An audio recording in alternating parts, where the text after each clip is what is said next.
Welcome back students to Good Learners. This is Safia Siddiqui, your mentor for history, and we're back with the third video of your chapter Socialism in Europe and the Russian Revolution.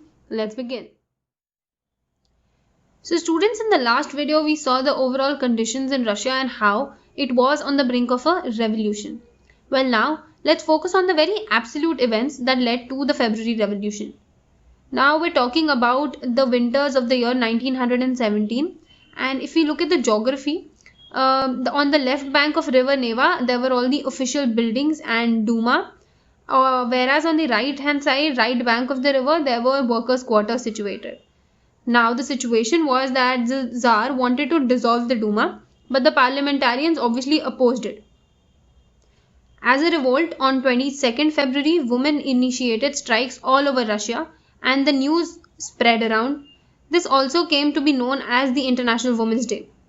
Now Tsar obviously got terrified of their rage and he imposed a curfew. Then the protesters had no choice but to return back. So now when you've imposed a curfew and the protesters have returned back peacefully, you should have waited for at least some days. But 3 days later, on 25th February, Tsar suspended the Duma. Now the protesters who were fighting for it got really enraged. The whole country, in fact, was enraged and provoked. They were on the streets again, they attacked the police headquarters. Now the police ordered the cavalry to fight, but here's the twist. The cavalry refused to fire now. So now if you can see in the picture and relate, the soldiers, the strikers and the workers formed a council which is also known as Soviet in Russian.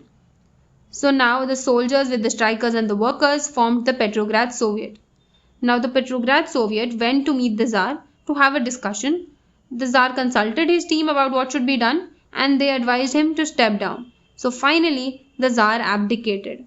Now in February 1917, the monarchy in Russia went down and the Soviet leaders with the Duma formed a provincial government. Now with the monarchy not being in the picture anymore, it was a new morning in Russia. The atmosphere changed and Soviets formed all over Russia. Now Lenin, the Bolshevik leader, came back from his exile and promoted the view that only Soviets should be in power. He basically proposed an April thesis with 3 basic demands. The first was that he wanted the war to close because he saw the devastation that the war had on Russia.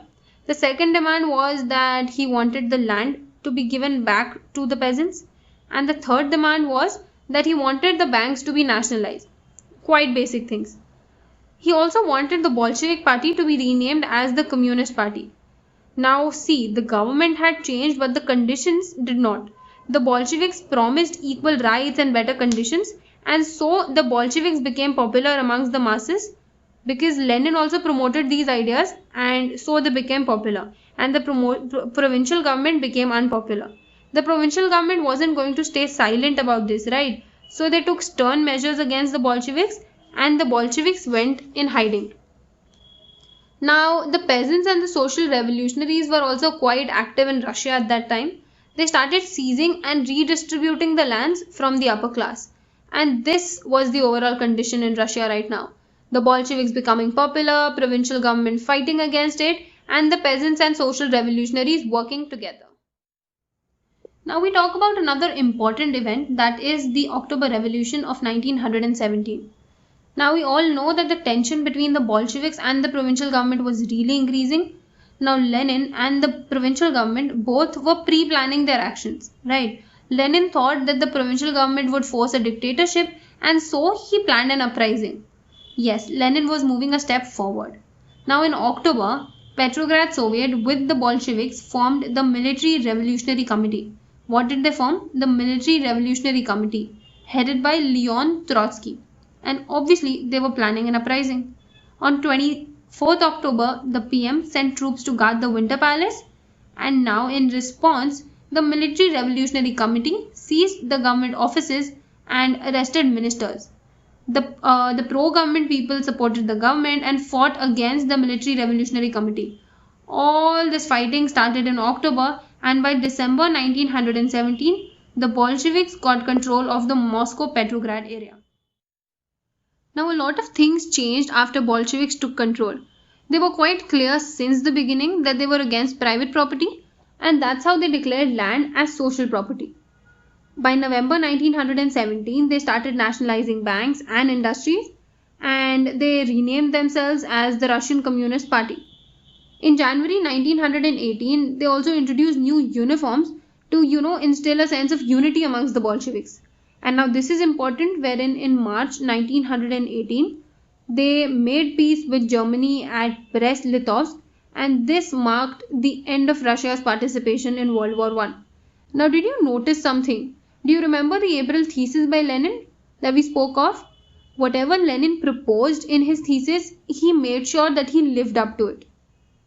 Okay, now moving forward, the Bolshevik government was also turning somehow into an autocratic government. Yes, now this is quite surprising, where secret police was appointed to punish those who criticized the government.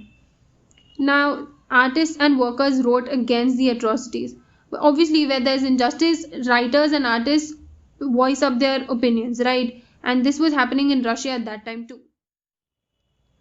So students, these were the changes that were brought after October. Now when we talk about the year 1918 and 1919, there were three teams in Russia now. The Greens, which were the socialist revolutionaries, the Whites, which were the pro-Tsarists, and the Reds, who were the Bolsheviks. Now the Bolsheviks had control over the Moscow-Petrograd area, remember?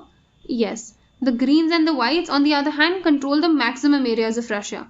And their troops, backed by France, America and Britain, fought against the Reds, which were the Bolsheviks. Now you'd ask, why did France, America and Britain support them? Now that's because these countries did not want socialism as an idea to politically spread around the world.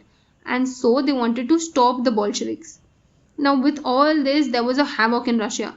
With the civil war in action, looting, banditry and famine became really common. The Whites were also not popular because they took harsh steps against the peasants. Now all this continued till 1920. And finally, the Bolsheviks, with the help of Jadidis, we remember them, right? The Muslim reformers. Yes, they got control of the maximum Russian empire. Yes, finally. But on the other hand, in Central Asia, the situation was quite different. The Bolsheviks massacred the nationalists in the garb of protecting socialism. Now, this wasn't really something that the Bolsheviks stood for, and so they became unpopular in Central Asia. Now, with the Bolsheviks in power, they vowed to form Russia into a socialist society. The main changes that were brought were nationalizing the banks and industries, obviously. Second, centralized planning, which was very important. Also, they proposed 5-year plans. तो यहाँ 5 साल के लिए government पहले से ही एक plan करती है. And for the first and the second plans here, the government decided to keep the prices of the goods fixed. Now, this obviously had positive and negative effects. Let's see what they were. The positive effects were economic growth, high industrial production, new factories were being set up. They also set up schools and creches for children of the workers, since even women workers were involved in factories too, right? Now, there were ill effects noted too. Although they were trying to provide better conditions for the workers conditions still weren't appropriate. They were involved in rapid construction now since the industries were building up, and you know that the climatic conditions in Russia have always been very extreme. So with such extreme climate and such rapid construction, the working conditions didn't meet the appropriate standards.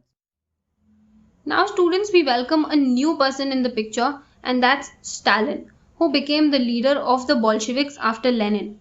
Now the conditions in Russia were such that there was a problem with the grain supplies. So Stalin kept a fixed rate of grains in the market. Now peasants refused to sell their grains at fixed rate. Stalin thought that the problems with grain supplies was because of the kulaks. Now kulaks were the well-to-do peasants, okay. Now Stalin thought that the kulaks hoarded grains, and so there was an issue with grain supply. So he started supervision and found nothing. Eventually he realized that the grain shortage was due to the small size of farms. He then introduced an idea which is known as collectivization. Now what's collectivization?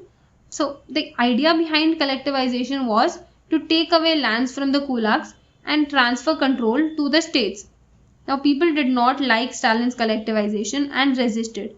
Because the profits through collectivization was shared amongst the state and these leaders. Stalin started this in order to increase the production, but the plan did not work well. and upon that the years 1930 to 1933 are known as the Bad Harvest. Famines occurred and 4 million people in Russia were dead. So now this was the general condition in Russia. The revolution, however, had slowed down and people started settling in. So students, now we come to the last slide of our video and our chapter, where we talk about the global influence of the Russian Revolution and the USSR. Now the ideas of a worker state looked very exciting to the rest of the world, and so it led to the spread of communist parties all around the world. In Great Britain, the Communist Party formed, which is still quite active. In 1920, Conference of the People of the East formed, and Comintern, which is a union of pro-Bolshevik Socialist Party, formed and worked internationally. So we spoke of three organizations here: Communist Party of Great Britain, Conference of the People of the East, and Comintern. Now, socialism as an ideology, which I think is really beautiful, was rethought in every country and each country practiced it differently. With this, we end the chapter. If you liked the content and thought it was useful, please like and share. Also, subscribe to Good Learners for more.